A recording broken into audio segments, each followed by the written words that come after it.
Good afternoon. Welcome back to the desk here at your European SPL. Day number 2 here of our fall split. My name's FDOT, joined here by Adonis. Today we're going to get into Panthera versus Team Dignitas. This is exciting because I had a lot of question marks about Dignitas coming into this split. What I always worry about them from is consistency. They really seem to struggle with that. Some of their more core players, looking at FrostiaK, right? He has these big games, phenomenal. You look at his Thor play, right? It can be iconic looking back at Season 1. But then the next game, he'll just, be 0-3 on sometimes Thor, sometimes a different god. But ShadowNightmare is a really strong carry player, I think, that has shown up. And, Suntouch moving into that dual lane role in that kind of hunter position, we saw these magical ADCs kind of work well with him. Oh, without a doubt. I mean, Suntouch and Freya is as classic as Smite is, going all the way back. Because obviously he's played every single role now.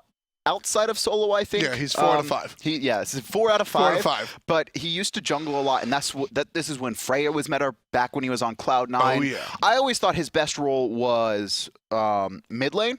Then I was convinced it was support after last split. But being able to bring that Freya from the jungle and that Chronos and maybe even Soul from the mid lane, Suntouch has this interesting god pool. I think it'll be more centered around those mages. I absolutely agree. Coming into this split, I was a little concerned about Suntouch in the hunter role, but then, as you said, the magical hunters certainly are a big part. And then coupled with BigManTingz, who I think is a player that needs to be spoken about more. He's been on a number of teams so far and has never ever really faltered. I mean, he came in as a rookie and nobody really cared that he was a rookie, and he played fine, and he just is a plug-and-play type player that is harder to pull off than most people think. It is, right? Because someone, especially in the support position, because supports are a role that gets bullied a lot in the early game. Sure. And that when you're trying out for a new team, or when you join a new team, right? Or if you're in that position where maybe you're going to be kicked, a lot of people when they scrim are only focusing on early game, right? Mm-hmm. And if you are getting dove by 4 people, like 4 other players, like every single scrim, it gets hard. It's not easy as a support player to stay kind of even in the games. Exactly. So Suntouch surprised us, or maybe did just like you at home expected him to, but it's all about that dueling together. BigManTingz and Suntouch certainly turned out well. They'll be going head-to-head against emilitoo and Panthera, one of the harder teams on their docket today. I'm going to go with hardest. I'd right? say so. Panthera are the reigning world champions. They've won every single event since then. Yeah. The only time they've ever faltered was against Paradigm at Super Regionals. We're going to be getting into picks and bans here, and it's going to be up to Dignitas to answer. Absolutely. This is not Panthera have to come up with the strategy to beat Dignitas. This is Dignitas, what do you got planned for the best? Very, very, very clearly, Panthera is the top card here. But, even going back to last split, I felt that Dignitas had a lot of potential, and I think that they have even more potential this season around with some of the changes they've made to their roster. When it comes down to it, Team Dignitas has a lot in ShadowNightmare. You spoke about FrostiaK. I always have to come back to ShadowNightmare. Yes. I think ShadowNightmare is one of the most underrated players in the entire league. Is he number 1? Maybe not, but he's in a conversation to be one of the better players, and we don't hear a lot of conversation about him specifically. And that's kind of the position that Dignitas is always in, though, that, hasn't allowed ShadowNightmare to rise in the public eyes as, this very strong, consistent player in the mid. Cringe Crew was the team that's 4th place all of Season 2, right? Dignitas was 5th place, right? Sure. They avoided relegations. They avoided being the bottom team. They strung together some wins. They maybe took a game off a top card here or there, but they were never able to get things together, especially in those final couple weeks stretch. That's where they really struggled. On her first ban. So the Freya ban, like we said, that's really directed at Suntouch. The Honor ban, we saw it picked a little bit early on last match for Nulissa in the mid lane, but on her ban first overall, why do we see that one? I mean, we did see it picked up in the mid lane yesterday, so I mean, I'm going to lean more towards that than anything else. Right. And this on her just seems to be the flavor of the month right now in the mid, I think, more than anything else, is that every mid player just seems to want to be playing on her right now, right? Because it's not a mage. I think that's it more than anything, but it does provide a lot of pressure. It's got a jump, it's got kill potential. It's a lot of kill potential. Also, it's kind of safe, especially in comparison to a lot of the mages that the mid laners are playing, so nobody likes to die a lot. But you left open the undefeated Kuang. Yeah.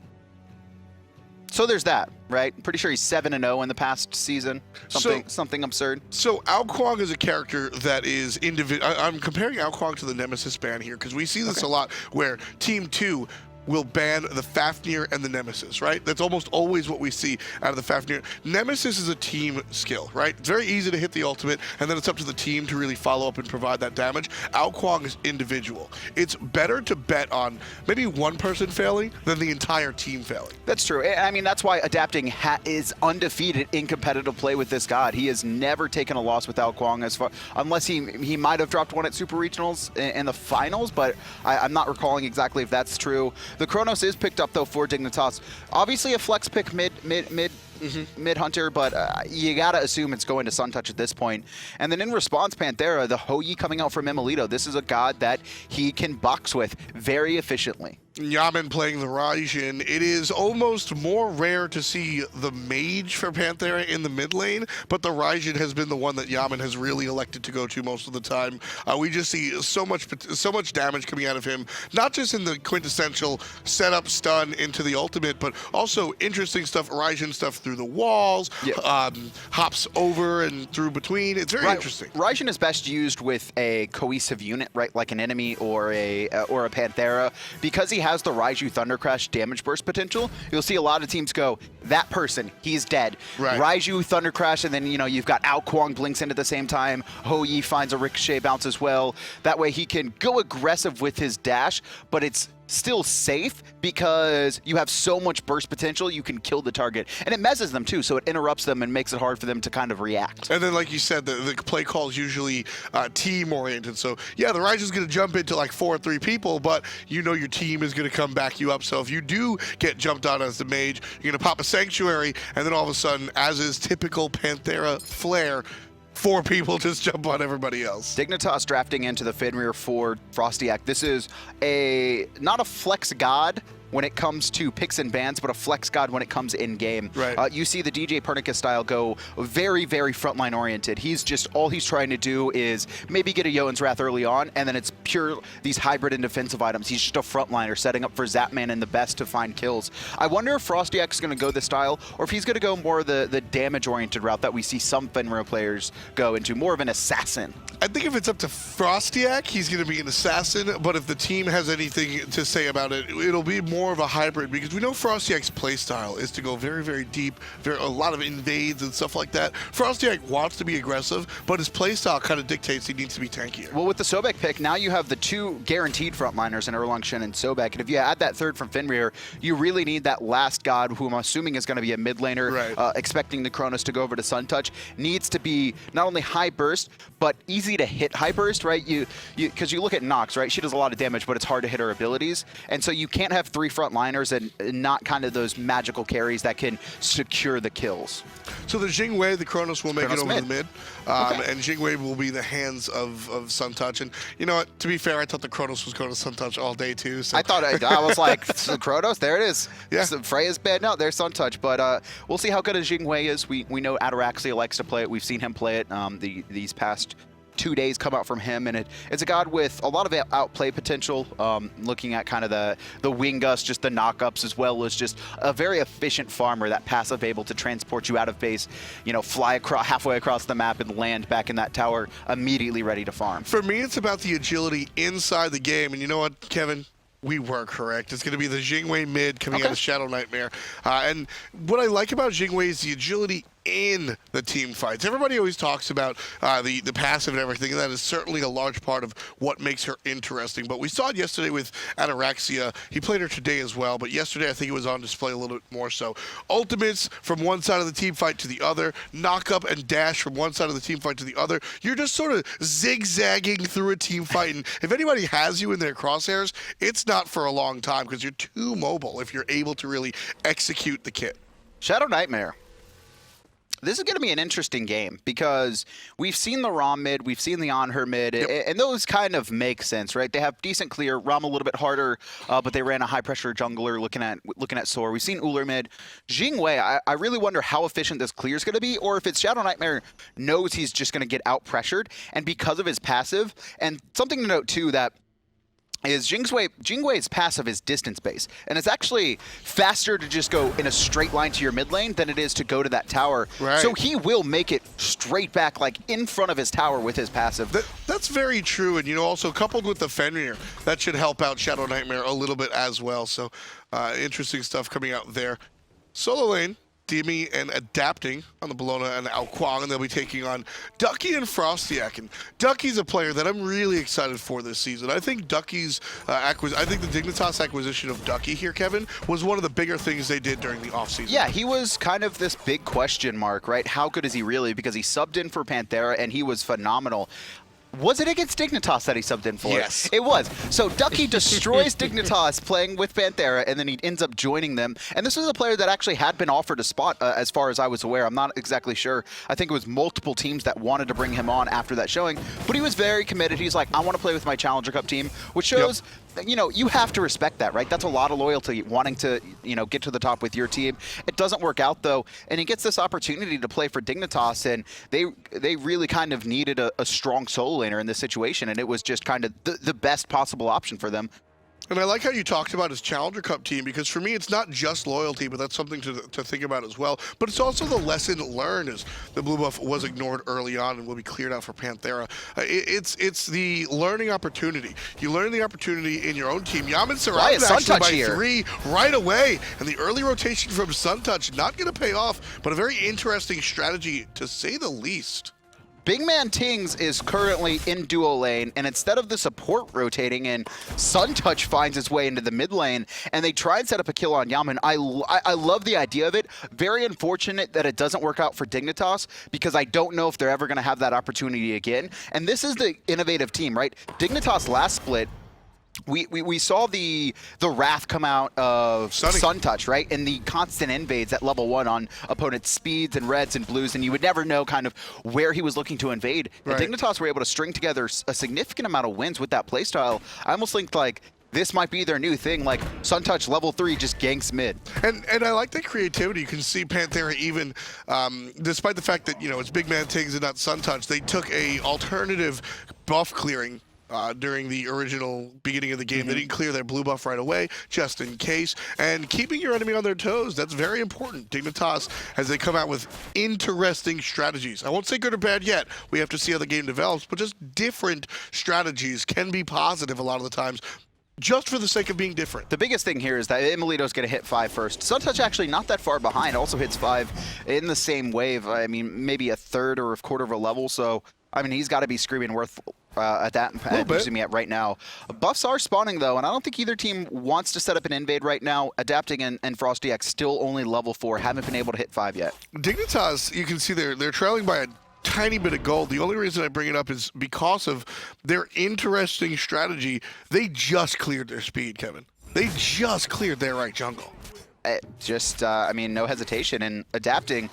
I think he's trying to do this to hit 5 off the back RPs. You could see Dignitas positioning themselves to invade, but they didn't really want to fully commit. FrostiaK has hit 5 here, and he's going to jump in. A little bit shy to steal the buff, but could set up a kill onto Dimi. Yeah, they're going to get surrounded. The up-down stuns out too, and Dimi's going to find an exit on this long way out, but different story for adapting. Pluck going to be immune, and there's the damage out of Yammyn to send everybody walking the other direction. But iRaffer's going to come in with an initiation of his own. FrostiaK still in a lot of trouble, but Dignitas makes the escape. I'm a little bit surprised there. FrostiaK had the opportunity to pick up Dimi right after he ulted. His entire team was around as well, and that player doesn't have purification. Instead, though, he tries to go for adapting. He does manage to get his purification, though, so in the next couple of minutes, there is going to be that opportunity for Dignitas to try and set up a kill on him. And in that fight where everybody rotated, Suntouch didn't. Suntouch stayed in the lane, got some extra farm, and evens up the loss that he made from moving over to the mid lane and got nothing for it. He evens that up as emilitoo makes a little bit of a move. that was very close to Dignitas getting very far behind. Yep. There was emilitoo just off the mark on the bounce shot. I believe it was looking for FrostiaK there as he tried to escape out of the right side of the jungle. Also, I mean, BigManTingz, his rotation was pretty critical into slowing down Panthera. Obviously, lurking in the waters slows anyone in that area, and it is decent at level 1, so makes it hard for Panthera to chase very deep. Exactly, and that was the big deal there. Was iRaffer tried to get the stun. Panthera were a little bit disjointed, I think. Dignitas makes a not a successful invade, but sort of a successful initiation. Again, keeping Panthera. I'm not sure if Panthera really expected that to go down. So everybody got out safe, but you can see for a moment Panthera very disjointed. The only thing right now is that they are behind in gold despite no kills on the board. A little bit better job coming out of Dimi and adapting on farming. You can see about a couple hundred gold lead on them. And some of that might be FrostiaK, you know, trying to set up that kill, kind of foregoing a little bit of farm in his own jungle because of it. I mean, look at the timers for the speed and blue on Team Dignitas, which they're just spawning right now. Those buffs weren't cleared until a little bit later. So. And that was that fight, right? That was, and also adapting was only level 4 at the time, his second buff spawn, and so he had to get the back harpies to hit level 5 so he could contest the speed buff if FrostiaK wanted to invade, which he did. So it was all worthwhile. And FrostiaK just going to be looking for his own buffs once again. Actually, ShadowNightmare sharing him as well. As BigManTingz seems to have developed into a carry player, where he's soloing dual waves, he's soloing mid waves. I guess ShadowNightmare did make it back in time, but was doing whatever Dig needs him to do because everybody else wants to be the heavy lifter. And for Dignitas, that has worked out. I mean, we saw Suntouch last season or last split, like I said, making these carry type plays on specifically the Bacchus, right? Making these interesting carry plays, these interesting rotations, and you know, his hunter was just kind of, well, rensing around. Now he's on the hunter, and BigManTingz is just sort of like, well, I guess I'll go wherever Suntouch isn't. Oh, good initiation too. Adapting going to get stunned out there, but he does have his purification back up. Dignitas waiting a little bit too long to try and force another fight. And FrostiaK's actually going to make a transition over here to the right-hand side. Just securing the fire at least, though. He does have that ward on speed buff, and knows Adapting's doing it. Trying to set up here. Yeah, he's going to come over the top, get the stun. There's the Wrath as well, and another player from Dignitas and Panthera show up. Yammyn's going to hit the ultimate. Not enough damage onto the dog, but over the top comes Dimi. This'll do it. Yammyn gets credit off of the assist from the solo lane. BigManTingz can't find the kill on iRaffer. Does do a significant amount of poke, but trouble for ShadowNightmare. He does have agility, but emilitoo's already around the corner. Finds the Golden Crow here. Kill goes to Adapting. Too quickly on the board for Panthera, and it looks like they're already setting up for Gold Fury with that extra kill. I think they might even be looking for the gank on Suntouch. At least Adapting will be with him. Still has ult. He didn't burn it there. And I like that call, because if the call is Gold Fury after that pick, Adapting knows that he wants the ultimate available either for the assassination or just for the momentary snap up. Unfortunate for Suntouch there. Got really scared. Had to burn his ultimate early into this engagement, but Shell is popped because Panthera are taking a lot of damage. 3 players low. BigManTingz around here. Suntouch trying to escape, Adapting able to make it out, and Panthera do secure the Gold Fury. So a strong objective shot coming out from Panthera, and I love the choice of the shell. That shell popped. They had tells us we are 100% committing because BigManTingz is going to come in and burst us in an attempt to burst the Gold Fury. And look at this positioning too here. Dignitas actually able to group up in the mid because it took Panthera so long to do that Gold Fury, and are going to be able to siege this down. Yammyn's around the corner along with Dimi, but he's going to be off the mark on the bludgeon. At the very least, he does force Dig back. Yeah, just the rotation from the backside says Dignitas, hey, we're getting flanked, have to retreat, and Panthera will defend their tier 2 tower, or tier 1 tower. That Gold Fury play comes off of FrostiaK's aggression. So I actually really like the aggression from FrostiaK. The issue was not only the timing of it, where his Wrath was the earliest Wrath I've ever seen. I think he Wrathed the buff at half-life. And that to me tells me that he was looking more for the kill onto Adapting than going for the invade. Sure. But the rest of Dignitas simply wasn't in position. You saw ShadowNightmare farming up the mid-wave on the right-hand side. Ducky was doing the same thing. Dimi and Yammyn were there before anyone else, and that can happen, but they need to be closely followed by the rest of Dig, and they just weren't. They were focused more on themselves than the invade call. And again, I always like aggression, I applaud aggression, but when you have Wrath, you are a different type of person on the team. You're a different type of sort of accolade. And when Panthera see that the Wrath is down, that opens a window to Gold Fury that wasn't open previously. Oh, FrostiaK here, very low, gonna get chased down, is gonna ult, so he has that CC immunity, and iRaffer turning his attention to the rest of the team, finds the stun on to Ducky here, but he is in trouble himself deep into this blue buff. He's buying time for Yammyn to make the rotation. Dimi's holding on to his ultimate as well. After that shot, and there it is, comes right over the top. Ducky in trouble, smacked with the hammer. Dimi gets credit for it. 3 kills to Panthera. Dignitas still have yet to find a single kill. That burst, just the Raijin straight into the Taiko drums. I mean, Ducky was shredded, doesn't have the magical protection on him right now. And Dignitas off of the back of this, just trying to protect their own speed buff.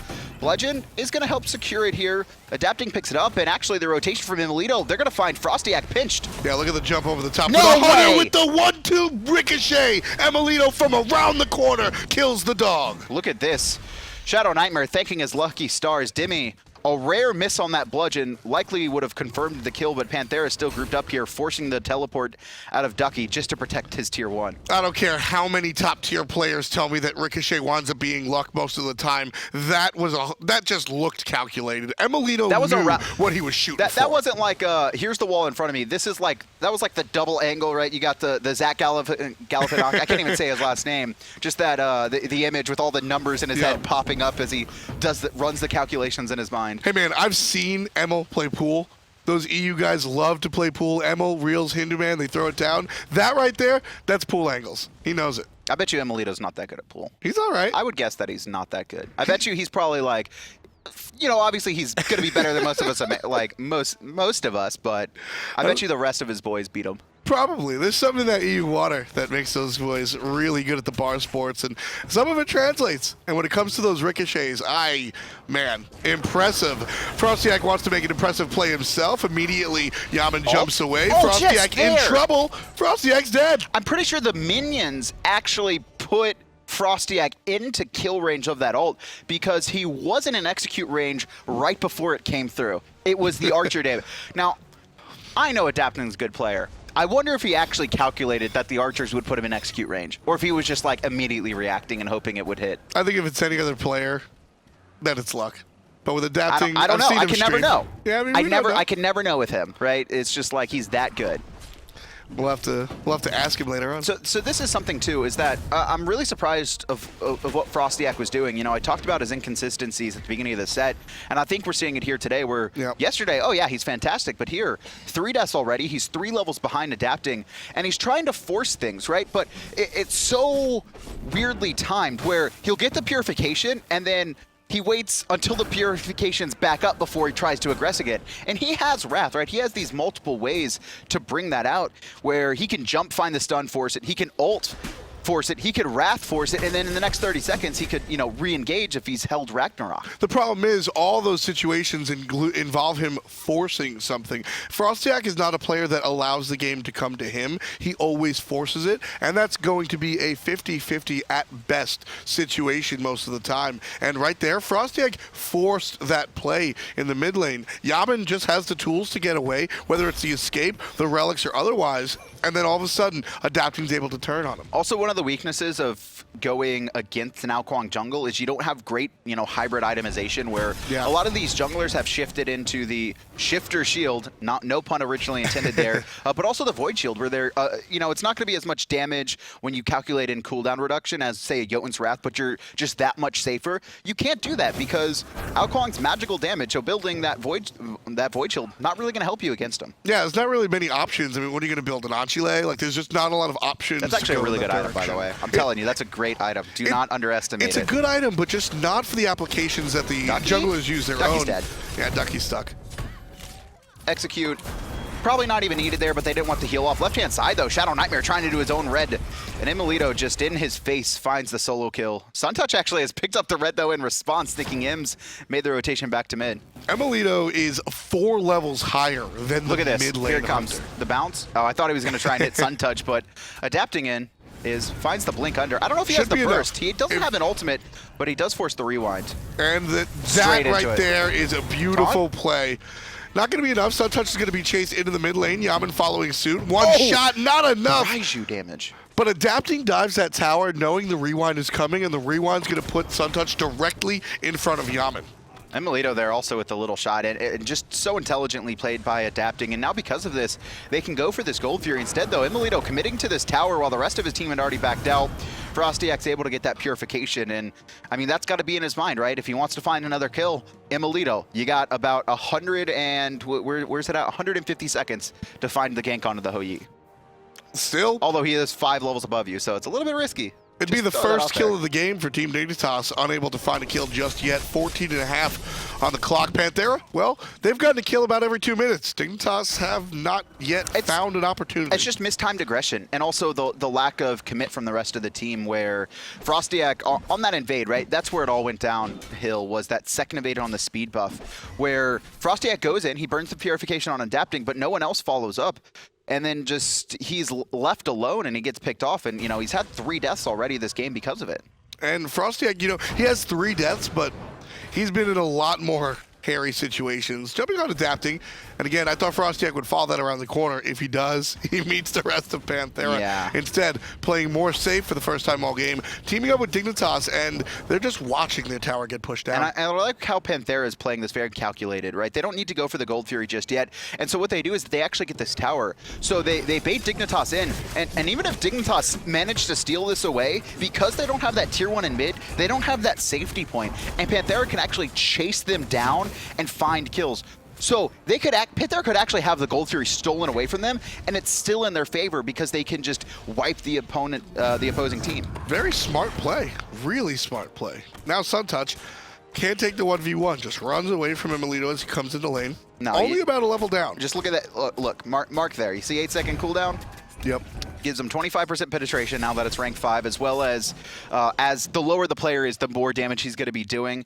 And it's very hard to box into Hou-Yi if you have the mark on you. It's essentially impossible. A good Hou-Yi player is impossible to box if they are even with you and have mark at max rank. Yeah, the Mark of the Crow is a very strong ability. I mean, it's going to give that stun to emilitoo, and then I thought he was going to go all in. Maybe a jump for and the knockup. look at this. I mean, they have to know that this purification is down, but Dignitas has allowed the rotation from Panthera, so even if they wanted to set up the kill on emilitoo, by this time, it's just a bait in favor of the purple dogs. With that said, Purple Dignitas, cats, they're not a dog, sorry. Dignitas made the rotation too, though.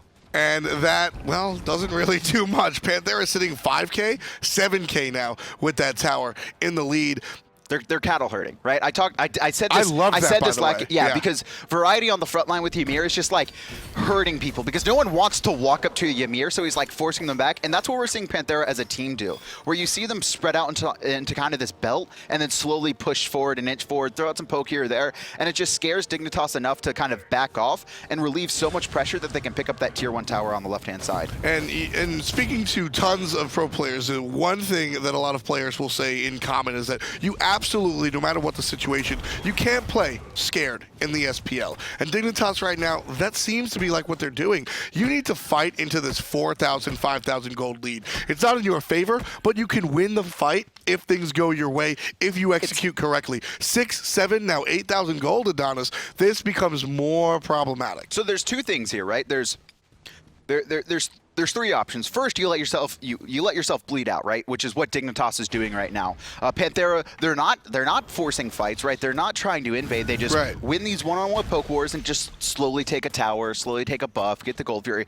and it's this slow bleed until that 3,000 gold lead at 10 minutes has now turned into an 8K gold lead at 18 minutes because you did not contest a single thing. You just let Panthera run over your jungle. So either A, split push, which is what high-level teams do very efficiently. We see Panthera run it a lot. Old Cloud9, Enemy have kind of adopted that style as well as adapting deep under the jungle here, finds the execute just in time. Kuang, that's what this character does. No other character can really do that. Kuang finds the kill. Also gets hit by the tower shot. Takes the extra But he's tower got shot. the heal from the ultimate, so it's okay. And He's the Guan. fine. He's fine.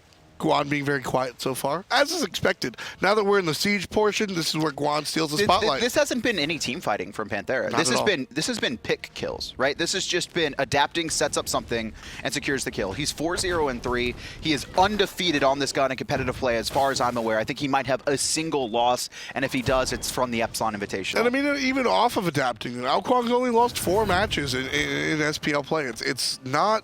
You know, it's a god that's very strong for one of the reasons that we just watched. And again, no team fight, tower on the right-hand side, a tier 2 at that. And Panthera know they don't need to commit, and by now, just look at the experience difference.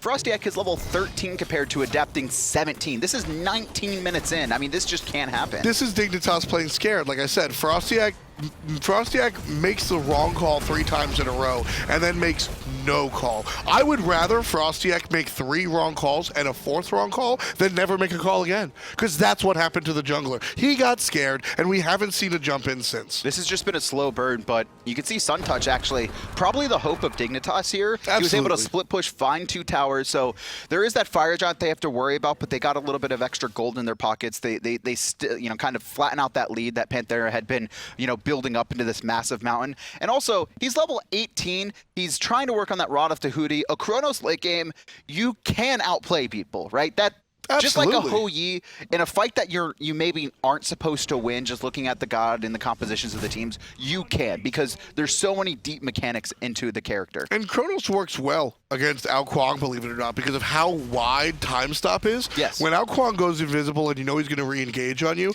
the slow, you can find it if you're good enough. You can kill him in the stun with your abilities. Chronos will deal with adapting well if Suntouch plays it right, and there's no reason for us to think otherwise. But the problem is, Dignitas, Suntouch, it's just him. It's just him. BigManTingz is a great Sobek, but is Sobek going to beat a Panthera team 10k ahead with a fire giant, Kevin? I don't think that's in the cards. I mean, it's hard, but I mean, they're going to have to hold strong here at these tier 2s, I think. If they give up 2 more tier 2s as well as the Gold Fury, I mean, by then the lead's going to be, you know, 15, 16,000. And the thing is, Panthera aren't even capped out, right? This is a raw lead. No one's level 20. No one's even close to full items. And again, Panthera aggressing onto this tier 2 tower. Nothing anybody from Dignitas can or want to say. P.S. Panthera also are pushing the mid wave. And this is probably going to be free too. I mean, Dignitas have given everything up for free. Dimi on the front line here. He's not afraid of any poke, and Dignitas can't fight this. So this is going to be their hold. Thankfully, Panthera haven't been able to spend all this gold from the tower, so the lead's not as big as it actually is, but I mean, they got to go in now. There's a curse, there's a shell. This might be the first team fight of the game. Down comes the Suns from Ho Yi. Ducky's already taken out, at least in the fight. He'll be pushed down, and emilitoo puts a dot on him. Yammyn takes out FrostiaK as well. Double digits for Panthera. Still a goose egg for Team Dignitas. Middle Phoenix falls down, and Panthera will shift to the left-hand side. And Dimi gets a little bit poked out, but he's able to go back to base. He has teleport, so he's right back into it. They've got the Guan Yu heals. No one's at risk of dying. emilitoo does take a little bit of poke, but here comes Dimi around the side as well, just onto Suntouch, making it very hard for the Chronos to get anything going. And straight in is emilitoo, and a massive crit, I'm pretty sure, finishes off ShadowNightmare. 2 players alive for Team Dignitas. It's the duo lane. Right side Phoenix about to go down as well. Everybody on Panthera. If they're not healthy, they're about to be, thanks to Guan Yu, and that is a very rough stuff for Dignitas to look at. We talked about the slow bleed. There wasn't a single team fight until 22 minutes in, and Yammyn just free casted Taiko drums into 3+ players. Almost one-shot Ducky, right? I think it was 2 of his drums, and then emilitoo able to find the last basic in the back line. And then because there's this massive lead, you don't have the burst to kill anyone on Panthera because they have the Guan Yu conviction, right? So like, you can get emilitoo low, you can get Yammyn low, you can get adapting low, but if they can escape that front line and just sit next to iRaffer, they're gonna be full health in a matter of seconds with the FG on them as well. Yeah, there's just too much sustain, and like I said, you want to take the team fight at a 5K. When this is happening, you know this is happening. It's not a surprise that, oh man, they're just going to keep taking it. At the 5K gold lead, that's when you have to, before that preferably, but that's the real late spot that you go, yeah, all right, we're down a lot, team. We absolutely have to make a shot. And you start drawing up an intricate play. At 8, 10,000, what's the lead now? Almost 20K? The hell do you do to this? There's nothing that Dignitas can really do naturally. Dignitas have to either fight under a Phoenix Adonis or under a large fire giant type structure. And it's going to come down to Suntouch, right? He's the only one with damage online, and he's actually gone into the Chronos pendant instead of the Rod of Tahuti, simply because he can't wait that long. He can't wait to finish Rod of Tahuti because there's likely going to be a fight before that. And look at this. Ouch. Dead on impact. What are the last 4 letters of Sunny's name? UC. It's ouch. It's ouch. UCH? It's ouch. That's what he was saying. It's ouch. Adapting just hit him in 2 shots. The Polynomicon takes him out way too fast. And we're just sitting here talking about Suntouch being the light in the darkness for Team Dignitas. There's not much Dig can do to play defense here. All 3 Phoenixes are dead, Kevin. Panthera coming in 5 men strong without the main carry on Dignitas alive. What's the last 3 letters of Ducky's name? Key. 3. Key. It's key. The key to winning here for Panthera is to just dive in. 0 kills on the board for Dignitas, and Panthera retain their dominance and in a spectacular fashion. And I was wrong, by the way. I was informed by production that it was actually the really long game yesterday that adapting last on Kuang against Paradigm, which is whew.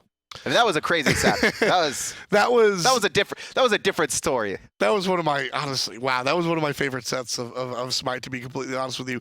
This one, we've got game 2, so I'll hold my judgment. Virtually no team fights, definitely no kills for Team Dignitas. I mean, there's one team fight. There was one team fight when Dig sort of defended the mid Phoenix. I mean, they couldn't really. They were so far behind. But you said a word repeatedly in that cast that I think echoes exactly what Dignitas was there, and it was scared. Yeah. And we saw that, and I go back because I said the same words when they played them last split. It's just they're scared of Panthera. You can see it. They just let, and this is one of the biggest problems that the weaker teams, the bottom 4 teams in Europe, and even the mid tiers have had facing off against tougher opponents, is that they're just scared. They get behind and they're like, Panthera's going to invade. Panthera's going to invade. The thing is, like, you just bleed yourself out, right? It's better to be scared but try and take a calculated fight 3K behind than it is to be scared and let their 3K lead go to 10K without you even doing anything. Exactly. That was the biggest problem for me, was that there was nothing. Dignitas didn't do anything. There are steps you can take, and for what it's worth, Suntouch and ShadowNightmare, I think, are the 2 players, the leader type figures on this team, and they aren't the players that are scared to make the fights, which is why Panthera target them out. ShadowNightmare got camped the entire game, and then Suntouch, everybody just sort of left him alone because Sunny was doing his split push thing, and then as soon as he got involved, you saw. I would like to watch that back and see how many times BigManTingz pulled, because I can't recall a single time outside of maybe one of there was one that got outside of like that engage, right? You know, at the couple of team fights at the end there. Yeah, it was a little bit rough, but we do have some flash at least. This was an awesome. We had a ricochet play coming out of emilitoo. Yeah, the kill on the Fenrir from around the wall. Watch this play here. Just fine, and he has full vision of him. And look at this, just dash forward. And this is like, that is just, he has hit that shot time and time again, right? That is, I have no vision. I'm going to hit it against this wall at an angle that's going to cover most options. It's going to cover the most surface area as FrostiaK tries to run to his tower and just finds the kill. And it's absolutely beautiful. That is a top-level Hou-Yi play. Yeah, exactly. If or you're it's emilitoo and it was luck. I don't know. I can't tell with him. No, absolutely not. That was definitely well crafted. Well done by the Hunter. Actually playing a Hunter this time around. Not the mid laner playing the Hunter, as we usually see out of Panthera. But as we said, the 24-minute shutout. Not only is that a fast game, the majority of our games, I'm going to give you some Gandhi math, about 30 minutes is the average game time we've seen. And 24 minutes is very short for that. And the shutout, and that was also slow played by Panthera. They didn't just dive in, right? Yep. And going back to it, you know, in this game, in game 2 of Picks and Bans, we're going to need to see some adjustment in the middle of it, because Dignitas just let everything. They just let everything happen, and they kind of expected Panthera to make a mistake. Yeah. That's what they were waiting for. But Panthera does not, I mean, they do, but they really don't make mistakes. See, for me, as we head into picks and bans, a lot of times, me specifically, I tend to focus a lot of my analysis on team composition and countering the enemy team. When it comes down to something like this, there's nothing that can really be changed. So as we head